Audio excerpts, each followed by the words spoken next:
Kita po dito ang mahal na birhen sa dalawang batang nagpapastol. Pangalan po ng dalawang bata ay Maximin at Melanie. Walang pinag-aralan, hindi nakapag-aral sa eskwelahan, should I say, and wala din po silang religion. So after the apparition, yung dalawang bata sasabihin lang nila, we have encountered a beautiful lady in the mountain this afternoon.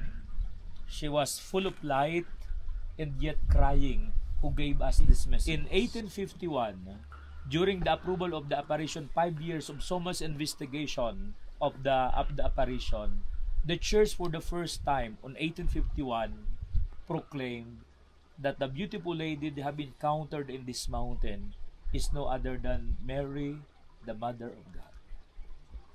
The beautiful lady, La Belda. Sinabi sa dalawang bata yung kanyang mensahe at yung dahilan kung bakit siya ay umiiyak. Dalawang mahalagang dahilan yung kanyang binigay bakit siya umiiyak. Number 1, sabi ng babae, you have forgotten Sunday as a day consecrated to the Lord. You know, already in 1846, Sunday was already an empty day for the church. Wala na nagsisimba. Kaya mapansin nyo po dito, ang lalaki po ng mga simbahan na inyong pinapasok, pero halos po walang laman. Mayamang bansa, pero sa gitna ng kayamanan, doon mo makikita ang isang mas malalim na uri ng kahirapan. Yung pag-iisip na kaya kong mabuhay ng walang Diyos. Basta kumakain ako, basta't may pera ako. Kaya dito dapat attentive ka pag nag-preside ka ng misa. You have to finish your mass in 45 minutes. Kapag sumubra ka dito ng 45 minutes, isa-isa na silang aalis. Kasi para sa kanila masyadong mahaba na yung misa. Kaya hindi nakakapagtaka dito po sa lugar namin, napakataas po dito ng percentage ng suicide. Kapag ang pananampalataya ay hindi na bahagi ng buhay ng tao at nakasalubong siya ng maraming pagsubok, wala na siyang paghuhugutan ng lakas. Wala siyang kakapitan upang lumaban. Kaya para sa kanila, ang pinakamagandang solusyon ay pagpakamatay, kunin ang buhay.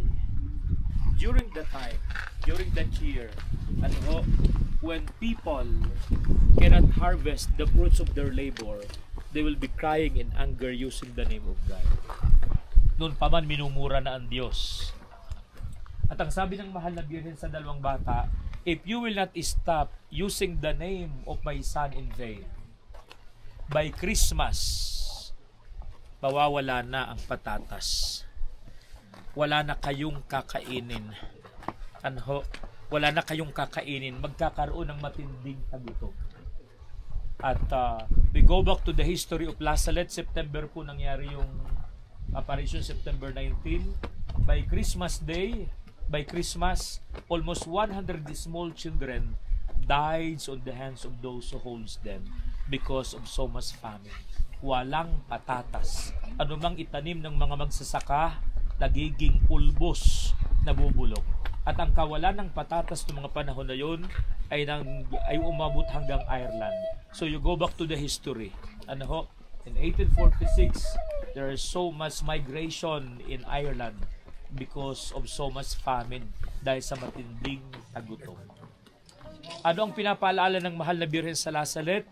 Malaya tayong gawin ang lahat nating gustong gawin. Pero anong palaala niya? Hindi tayo malayang piliin ang magiging resulta ng gusto nating gawin sa ating buhay. Kaya makita nyo doon sa krusipiho ng mahal na birhen sa kanyang dibdib, nakikita nyo yung crucifix niya, may nakalagay na martilyo at flies. Yun ang sabi ng dalawang bata. Yung krusipiho na kanyang suot-suot sa kanyang dibdib ay mayroong dalawang simbolo. Martilyo at flies. Anong ginagawa ng martilyo? Yun yung nagbabaon sa pako sa kamay ni Jesus sa krus. Ang flies, yan yung nagbubunot sa pako sa kamay ni Jesus. So we have the choice every day.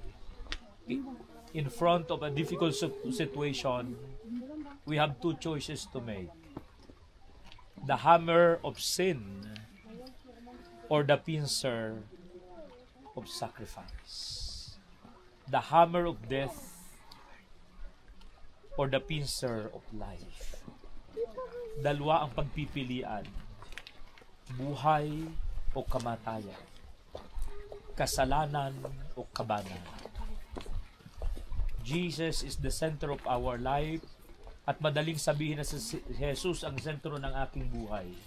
Pero ang tunay na sentro ng ating buhay ay lilitaw base sa mga pipiliin natin, lalo't higit sa mga delikado at mahihirap na bahagi ng ating paglalakbay. So, dalawang mahalagang dahilan ng kanyang pag-iyak sa Lazaret. We have forgotten to respect Sunday as a day consecrated to the Lord. At ang ikalawa, we have forgotten to respect the name of our Son. During the time when the farmers cannot harvest the fruits of their labor, they will be crying in anger using the name of God. Hindi ba parang nauulit lang? Mabuti man lang kung ang paparusahan ay yung nagmumura sa Diyos. Ang problema, mayroon tayong kasabihan mga Pilipino, sakit ng kalingkingan, ramdam ng buong katawan. Makita nyo rin po yung malaking kadena sa dibdib ng mahal na Birhen. Sabi ng dalawang bata, mayroong malaking kadena na nakalagay sa kanyang dibdib. Sino po ba ang ikinakadena? Ang mga ikinakadena ay yung mga alipin. Mga alipin. Kaya sa loob ng 9 na taon na pamamalagi ko dito, pag nasasalubong ko yung mga pilgrims, hindi lang mabigat ang bag. Yung mga pilgrims na nakakasalubong ko, marami malayang makalakad kung saan-saan, pero marami sa kanila ay alipin. Yung iba alipin ng kalungkutan, alipin ng galit, alipin ng bisyo, alipin ng kasalanan. Yan ang panawagan ng mahal na Birhen sa Lazaret. Putulin natin yung kadena na umaalipin sa atin at umuwi tayong malaya. Malaya, at ang sabi ni San Pablo sa mga taga-Galacia, ang tunay na kalayaan hindi ang gawin ng ating kalooban, kundi ang tuparin ang kalooban ng Diyos.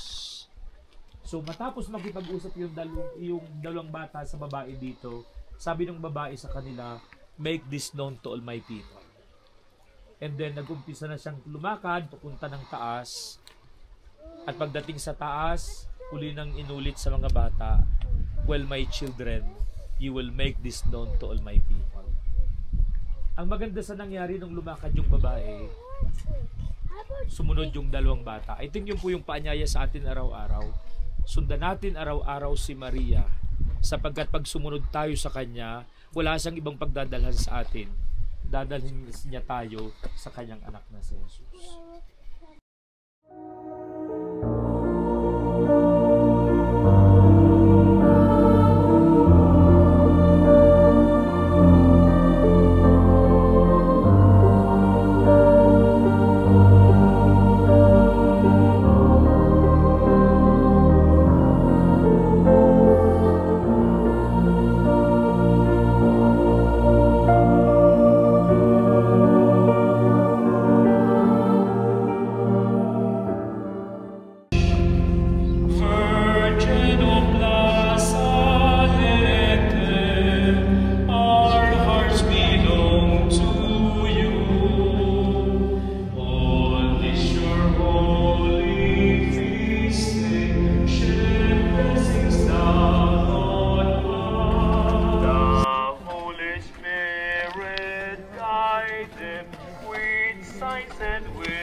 de Notre Dame de Lazaret.